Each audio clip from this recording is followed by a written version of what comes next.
Let's go to the only other non-title match. Actually, the only non-title match that's currently listed on the show. Intercontinental Champion Curtis Axel not defending his Intercontinental title, but it's okay because he's in a program that's better than him defending the Intercontinental title right now. True. So it's all right. Curtis Axel and Paul Heyman in a handicap elimination match versus CM Punk. The caveat to this being, of course, it's elimination, so Punk has to beat both people to win the match. And if Paul Heyman does not compete in the match at some point, he will be fired. I love this. I love that. Yeah, it's good. Can we just back up for a moment? Absolutely. To Monday Night Raw. Let's go back to Monday Night Raw. All right, we're at Monday Night Raw. Okay. It's a cool show. It is a cool show. We're here in fucking Montreal or wherever we are. We flash back. Hey, that's Edge. Sorry. Go ahead. With Paul Heyman. Yes. Being with his ankle? Left into the trainer's room with his ankle. Right. And it's like, I slipped on water. And then after the break, they came out to the ring. Mm-hmm. And Paul Heyman's like, this is my personal medical advisor. Exactly. And he told me that I cannot compete in Sunday's match. Right. And then Brad Maddox came out and he says, we have our own medical staff and they need to assess you. Exactly. For you to be not able to compete. Right. Logical, makes sense. Yeah. And they tied in the whole Jerry Lawler thing, because that was like basically the 1-year anniversary from when Lawler had his heart attack. And they were where they were that night. It's the same building, I think, because I think they were definitely in Canada. Might have even been the same building. And the doctor that they brought out was the doctor that actually resuscitated Jerry Lawler. Oh, really? So he's the guy that basically saved Jerry Lawler's life. Wow. And they mentioned that on promo too. It's like, that's the best in the business. Jerry's like, I owe my life to that guy because he's. Anyways, go ahead. Now, here's the thing that I loved. CM Punk's music hits.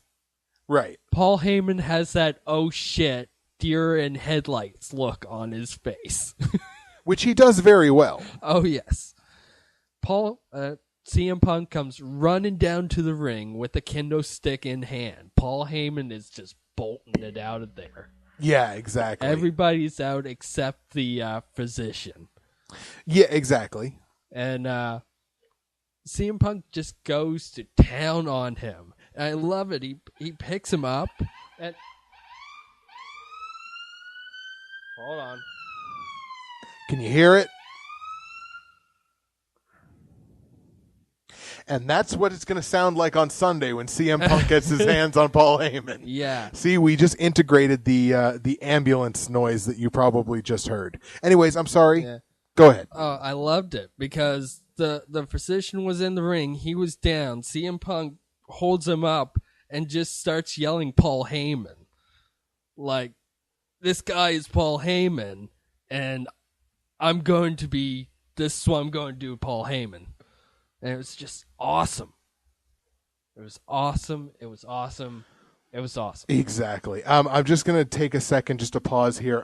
Cody Nodding, one of our loyal viewers and listeners, is on our Ustream chat right now saying he just tuned in, said that he's having trouble hearing us, and that he's got the volume cranked up and he can very faintly hear us. That's, of course, because we're streaming with Nick's iPhone tonight because we didn't have the camera. And Nick's iPhone is not going through my laptop. It's streaming on its own. So we're just kind of dependent on the speaker on Nick's iPhone. Not the speaker, but the microphone on Nick's iPhone. So it's not picking up the audio very well. And I just typed that out to Cody on the Ustream. We apologize to anybody that's on the Ustream. We know the audio quality is not very good. Next time we will have everything done up properly and the audio will be perfectly fine. Nick is hi Cody. That's my bad. I forgot the camera. Right. Yeah. At home. But it's okay. I suppose we probably could have streamed through my laptop. Probably okay. Oh well, whatevs. Yeah. Hi Cody. Hi buddy. Hello. You're the best. I am Lindsay Lohan. I am Lindsay Lohan.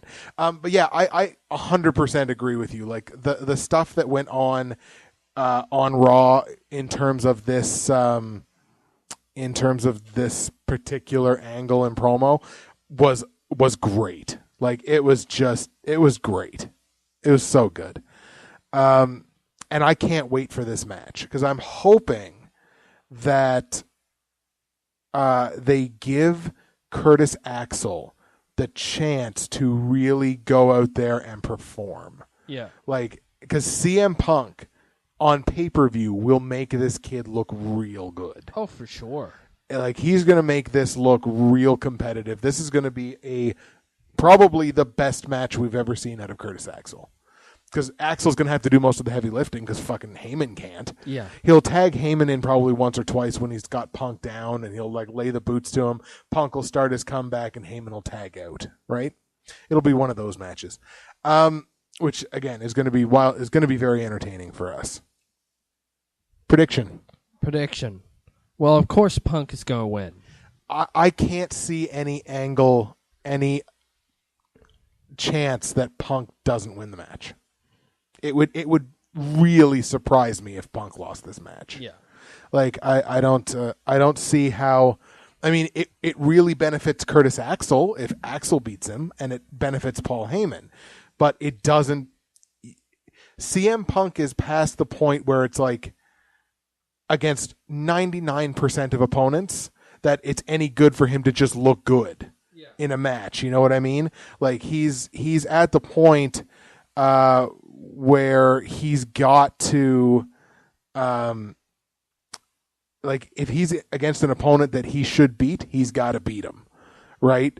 In order for it to do anything for him. And it's a redemption story for Punk, and Punk can do that.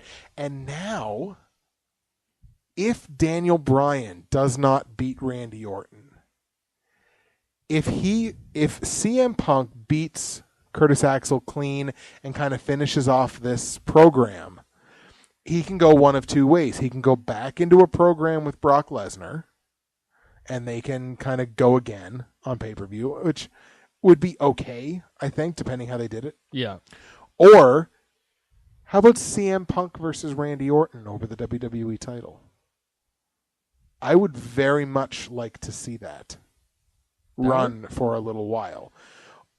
Or like, you could do triple threat matches with that. You could do Orton v Punk v Bryan, right? Like you could expand that into like a triple threat kind of thing, and I think it would come off very, very well as well. Yeah.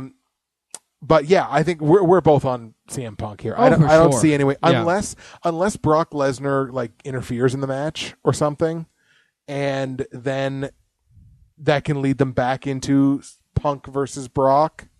I still wouldn't want to see Punk lose, but that's a possibility anyways. Well, if Brock interferes in the match, wouldn't there be a disqualification?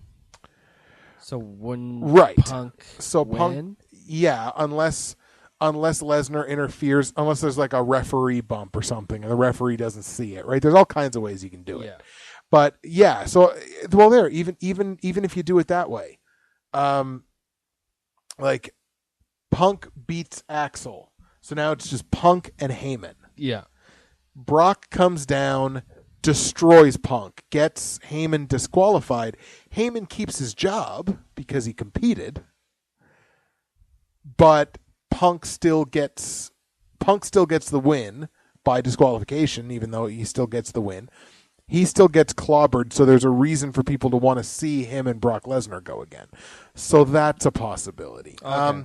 But we're both for sure on Punk to win the match. Yeah. Right on. All right, World Heavyweight Championship. Alberto Del Rio versus the now returned Rob Van Dam. Yay. I don't dislike RVD, and I think I've said this before, but I don't dislike RVD. I think RVD is a good performer. I don't think RVD is a top-tier performer. I don't think he's a world championship performer. Not anymore. No. He seems to be less high flying than he was before. Yeah, and I think that's a product of him getting a little older. He's not old by any means, but he's getting a little older than he was. Or not on the hard stuff anymore. Or not on the hard stuff anymore. Maybe not on as much weed as he used to be. Has learned that up high is actually up high. Yeah. It isn't like, oh, I'm up high. I float like butterfly. I float like butterfly. Bang. I sting like bee. And Floats. now he's just like, God damn, this is high. It's like, oh, fuck. Float like a butterfly and sting like when you pee. Yeah, exactly. Oh, My mic stand just fell. That's okay though. We're still rolling. So yeah, I would think that, I just I like RVD. I don't like him as championship material. yeah. So basically, I don't particularly see a route for him to win this match. Okay. Not that I would be totally against it, but I just don't see a proper route for him to win the match and look good. Now, I don't particularly like Del Rio as world heavyweight champion either. Nor do I. But it's a toss-up. Yeah. I mean, you have to weigh in the negatives or weigh in the positives and weigh out the negatives. That's how you put it. You got to push out the jive and bring in the love? Yes. Yes, exactly. Yes. So it's like, who do we want to see as world heavyweight champion less? Do we not want to see Rob Van Dam as champion more than we don't want to see Alberto Del Rio as champion? Or something. Or something like that. Something along those lines. The World Heavyweight Championship title picture is a total mess right now. Because if they're not going to go with Ziggler, then it feels like there's no real good challengers. Rodriguez, exactly. Ricardo Rodriguez, World Heavyweight Champion. That's going to change relatively soon when Sheamus comes back. Oh, God, yeah. Sheamus is immediately going to be pushed into the number one contender role. No doubt. No question in my mind. And RVD will then drop back to something else. And either Ricardo Rodriguez will start backing Sheamus, or Ricardo just kind of fucks off and does his own thing. I want a feud against Alberto Del Rio and Rodriguez. I know they had a feud before, and I know Rodriguez is only supposed to be a manager. Right. But we all know he can wrestle. Right. Everyone that knows, paid attention to Ricardo Rodriguez before he got to WWE knows that he's a wrestler. Yes. He's a capable wrestler. So why not? I know Del Rio is good with the fans. Mm. Good with the Mexican fans. And that's not a problem, but it's just the only people that Del Rio is over with as a face or anything is the Mexican fans. Yeah. But he's had the belt enough. It's time for a change. As Owen Hart would say, enough is enough and it's time for a change. Forever. Forever. Forever. Exactly. So, why not take the belt off Del Rio? Okay. Have a feud against Del Rio and Rodriguez. Okay. Enough is enough. So basically, you think they take the belt off of Del Rio, RVD sort of breaks off and does his own thing. Yes. And it leaves Del Rio and Ricardo. Well, you can put it that it's Rodriguez's fault that Del Rio loses the belt. Right. And that sets up the feud. Absolutely. And Del Rio is like, I want a match against Rodriguez because he made me lose my belt. Because reasons. And that's not nice, and I am Mexican. That's a little too on the nose, I think, sir, but it could very well work. Yeah. Yep, I'd be down with that. I think they could do good things with it. Yeah. That's a possibility. I think they probably keep the belt on Del Rio. It's only because I don't think they know anything better to do right now. Even though you just gave them something arguably better to do. And I mean, RVD is going to be a belt warmer for Sheamus. Right. Yeah, exactly. He's going to be a paper champion. Yeah. Oh, yeah. If RVD wins the belt, he was got paper champion written all over him. Yeah. Oh, no question about it. Kind of the same way that right now, whoever's got the WWE championship is not a paper champion, but only keeping the belt warm. Oh, sure. Like because we know Cena's going to be out for quite some time, but they're keeping the belt warm because he'll probably Cena will try to come back for the Royal Rumble. He might not be able to with the extent of the injury, but we still got quite a bit of time. So he'll try to come back for the Royal Rumble, and if he does, he'll probably fucking win the Royal Rumble. No doubt. God damn it. And then challenge Randy Orton and win the fucking belt at Mania. It'd probably be like one of those matches, old school, with like Stone Cold and Owen Hart, where Owen Hart tombstones or pile drives Stone Cold and he breaks his neck, and the end match where Stone Cold rolls up Owen Hart, and it's just that you see him like try and reach up, and it's that crappy roll. Oh man, it was not good. It wasn't good. Yeah, that happened. Poor Austin. Shit. Yeah, and you know what? It's so before we get to Orton and Daniel Bryan, it's so unfortunate to have a state of affairs where we know, like we honestly and truthfully know, that whoever has the WWE title is only keeping it warm for Cena, right? Because it diverts attention away from the last great feud that there is left out there for John Cena, and that is The Undertaker. It's true. Undertaker John Cena at WrestleMania, with Undertaker's streak on the line, is the big money match in professional wrestling right now. I don't think you could put another bigger money match unless you had Austin come back and do Austin Rock 4 at a WrestleMania. That's really the only other humongous money match that you could do in 2013. Absolutely. And I want to see Undertaker John Cena. If it's Undertaker's last match, it's Undertaker's last match. But Undertaker John Cena is the WrestleMania main event that I want to see.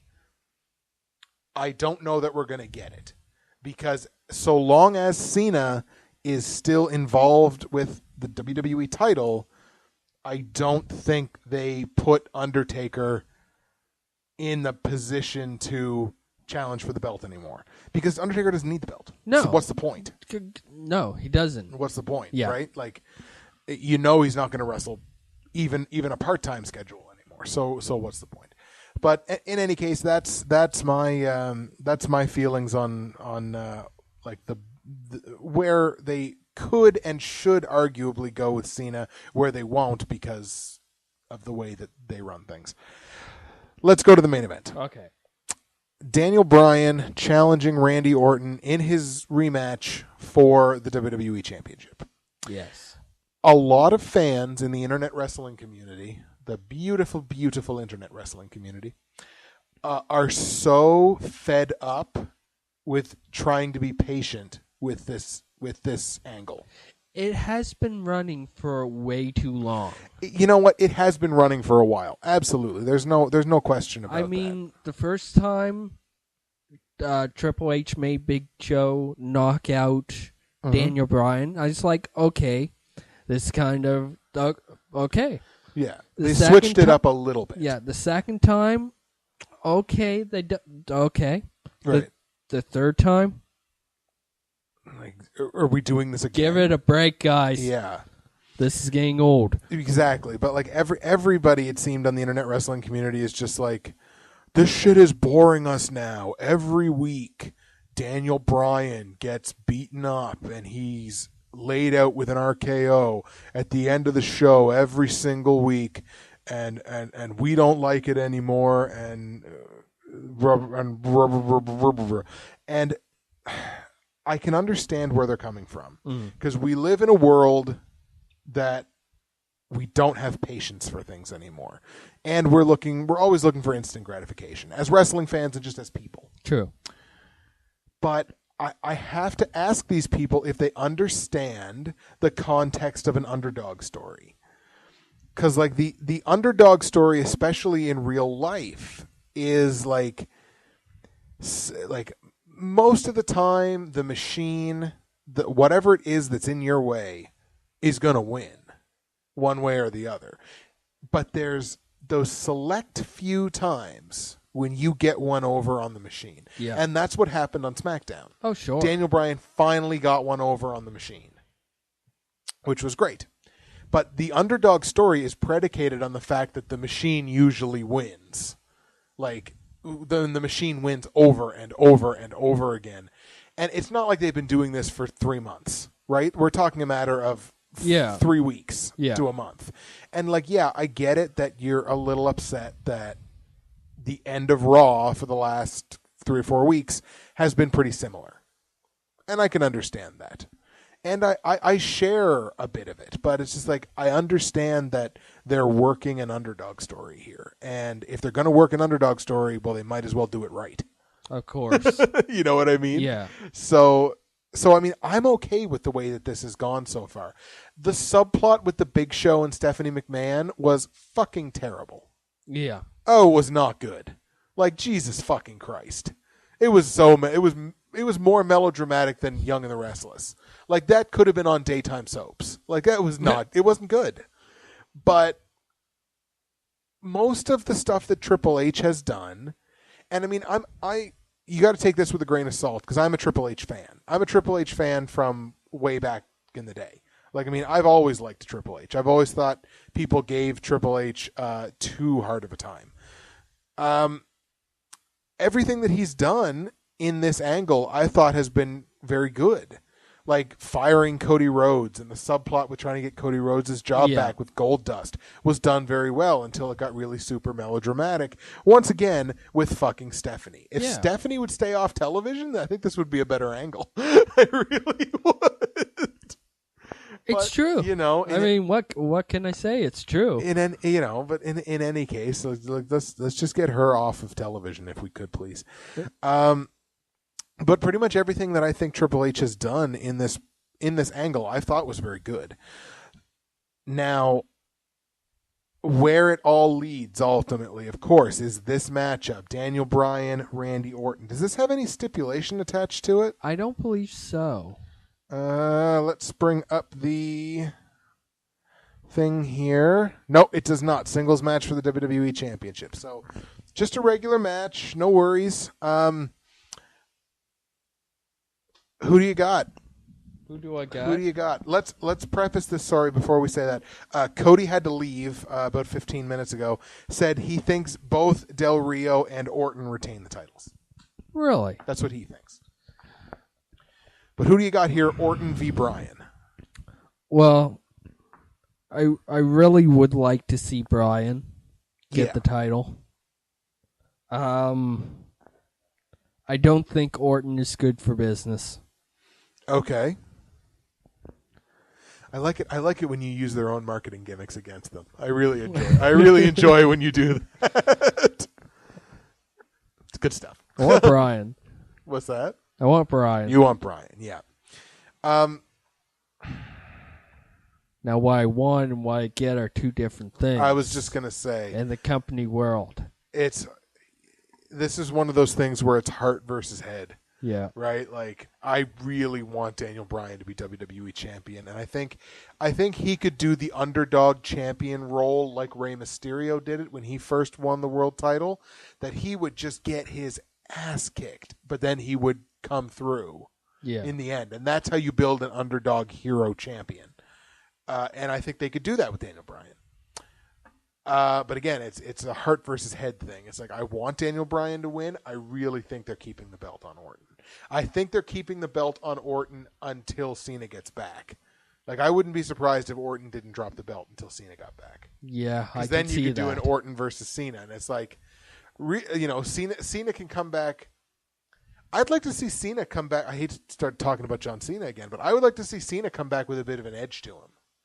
Like, not a heel, but just come back with, like, he's not this squeaky clean kid champion anymore. That he, like, comes back and he's just like, so you think Randy Orton is best for business? Not me, the guy that sells more merchandise than anybody else in this company. So, shoot with it, so right? kind of like his Thugonomic days. A little bit, yeah. That he just comes back and just be like, there is nobody that is better for business than me. I am a blank number of times, which is like 10 times too many, world champion. I sell more merchandise than anyone else in this company. Like, he could, like, kind of shoot with it a little bit and throw the whole best for business thing back in Triple H's face. I would like to see that. Am I going to get that? Who the fuck knows?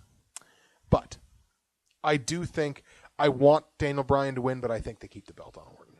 Okay. So that pretty much ends the card. I thought Primetime Players were going to win the Tag Team Turmoil. You thought it was the Usos. I wouldn't be surprised if it was the Usos. Yes. We're both on the Shield to retain the titles unless the Usos win Tag Team Turmoil. Then we can see possibly. Possibly, yes. We're both on Ambrose to retain the U.S. title. We're both on AJ to retain the Divas title. Yep. We're both on Punk to beat Axel and Heyman. Of course. Were we both on Del Rio to retain? Yes. Yes, both on Del Rio to retain. And you want to see Bryan win.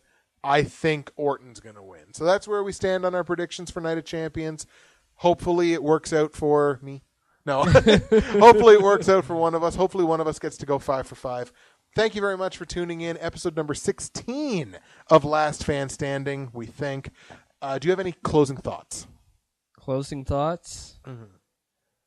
I'm really looking forward to this pay-per-view. I think it's going to be good. Of course, I'm going to have to find it once I get off work, so hopefully somebody records it. Yeah, either that or you can catch the stream of the replay. That's a possibility, too. Oh, yeah, that's true. You have to send me the link. I will. Okay. I will send you the link to the Queen Anne of streaming sites. Hey. That's all I got. Post-match blowjobs as well. Little bit of no holds barred on the Last Fan Standing podcast. No worries. Twin City Wrestling, Saturday, September 28th. Liverpool Fire Hall. I think it starts at 8 p.m. Get there for 7 because you want to be there early. Because we like to talk to people when they're in the lineup. You don't because you're inside getting shit set up. I'm out there being a fucking entertainer, man. I'm talking to people. I can get shit set up early. Good stuff. I can come out and talk to people. Exactly. We can cut a vlog. Why don't we cut a No Holds Barred Productions vlog in the lineup for That's the TCW show? Fucking, we got ideas coming out the ass. Hey. NoHoldsBarred.net, 63.net. Get on there. Check out all of our shit. And we will be back with you at some point next week. We haven't decided exactly when yet, but we will be back with you at some point next week for the next episode of either No Holds Barred or this one. Depends kind of what we want to do. If it's a really good pay-per-view, then maybe we might want to do a pay-per-view review, like a review show of the pay-per-view and Raw, or we might do No Holds Barred. Who knows? Who knows? We'll figure it out. Yes, sir. That's it for us this week. We are out skis until next week. Thank you very much once again for popping on and checking us out, and we will see you next week, kiddies. Bye-bye. Peace.